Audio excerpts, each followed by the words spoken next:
예, 5월 2일 토요일 정리브리핑을 시작하겠습니다.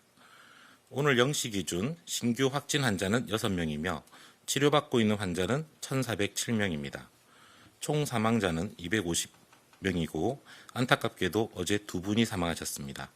고인의 명복을 빌며 유가족 분들께도 깊은 위로를 드립니다.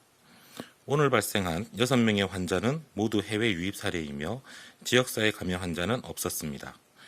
해외 유입 신규 사례 6건 중 검역 단계에서 확진된 사례가 3건, 지역사회에서 확진된 사례가 3건입니다.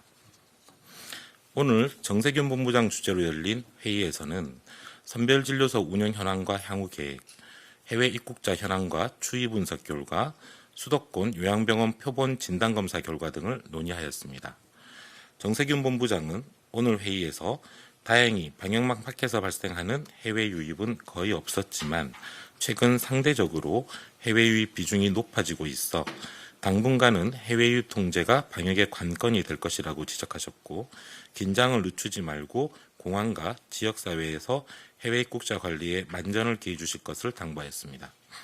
또한 앞으로 외부 활동이 많아질 것에 대비해서 이번 주부터 공적 마스크 구입 수량을 1인당 3매로 늘렸고, 마스크 착용은 지역 확산을 차단하는 핵심 수단인 만큼 실내 다중시설에서는 마스크를 착용하는 습관을 생활해 주시기를 부탁하셨습니다. 선별진료소 운영 현황과 향후 계획에 대해 설명드리겠습니다. 선별진료소는 코로나19 의심 환자에 대한 신속한 선별 검사를 통해 의료기관 감염과 지역사회 확산 방지에 큰 역할을 해오고 있습니다. 정부는 의료기관의 시설과 장비를 확충할 수 있는 예산을 지원하여 선별진료소가 신속히 확대할 수 있도록 하였습니다.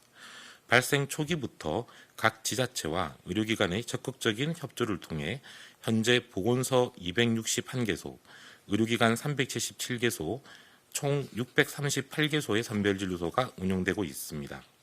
현재까지 선별진료소에서는 전체 62만 건의 검사 중 50여만 건의 검체 채취가 이루어졌으며 1일 평균 6천여 건, 가장 검사가 많았던 3월 2일에는 1만 3천여 건의 검체 채취를 한 바 있습니다.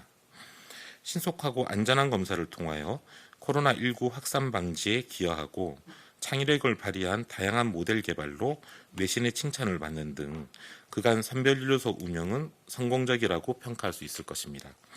특히 자동차 이동형 모델이나 도보 이동형 모델 등은 미국이나 일본 등 타 국가에서도 우리나라의 모델을 참고해서 도입한 바 있습니다.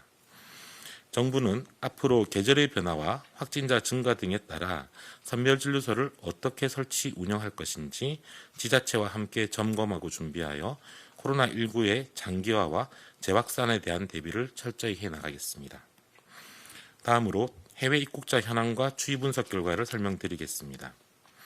4월 24일부터 30일 사이 일평균 입국자는 3,411명이고 이 중 우리 국민은 2,663명으로 78% 이상을 차지하고 있고, 지난주에 비해 국민과 외국인 모두 소폭 감소하는 중입니다.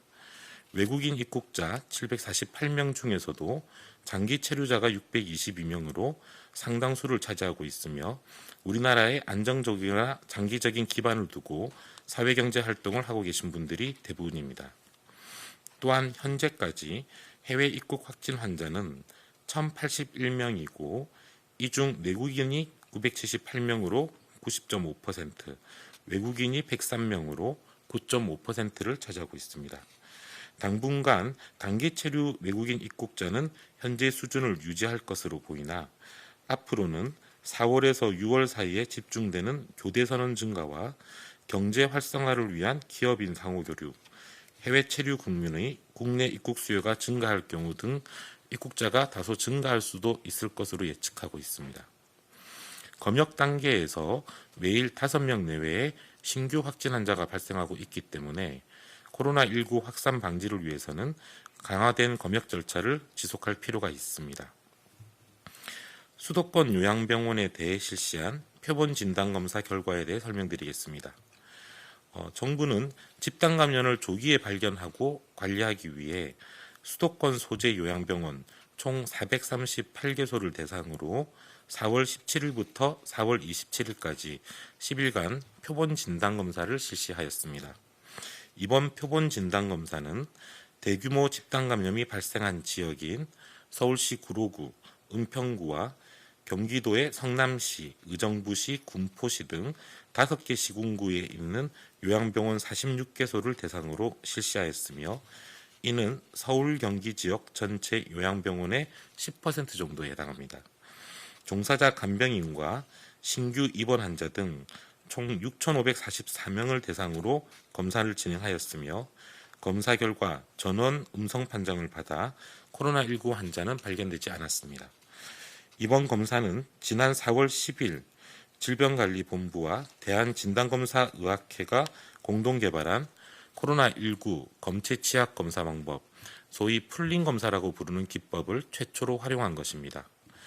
정부는 향후에도 요양병원, 요양시설, 정신병원 등 고위험 집단시설의 집단 감염을 조기 발견하기 위해서 이러한 검사 방법을 활용할 예정입니다. 특히 요양병원은 집단 감염이 발생할 경우 환자분들이 대부분 기저질환을 갖고 계신 고령이라는 특성이 있어 치명률이 높기 때문에 정부도 계속 경각심을 가지고 대응하고 있습니다. 그간 요양병원에 대해서는 2차례에 걸쳐서 현장 점검을 실시한 바 있고 또한 원인불명 폐렴 환자에 대해서도 진단검사를 시행하는 등 방역조치를 추진해 왔습니다. 이 과정에서는 확진 환자가 발견되지 않은 바 있습니다.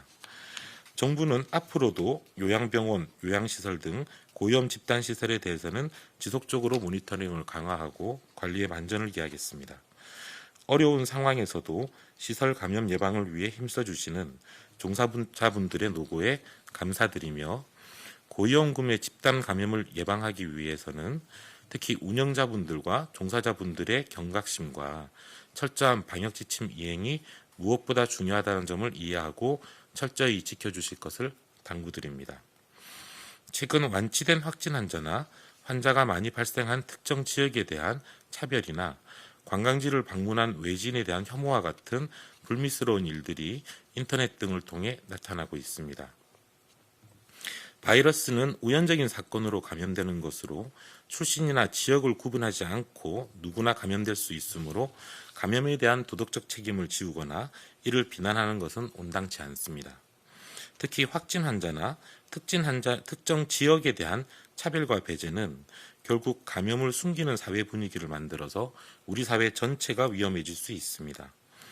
이러한 확진 환자나 특정 지역에 대한 차별과 비난을 멈춰주시고 함께 이겨내자는 응원과 위로의 메시지를 전달해 주시기를 부탁드립니다.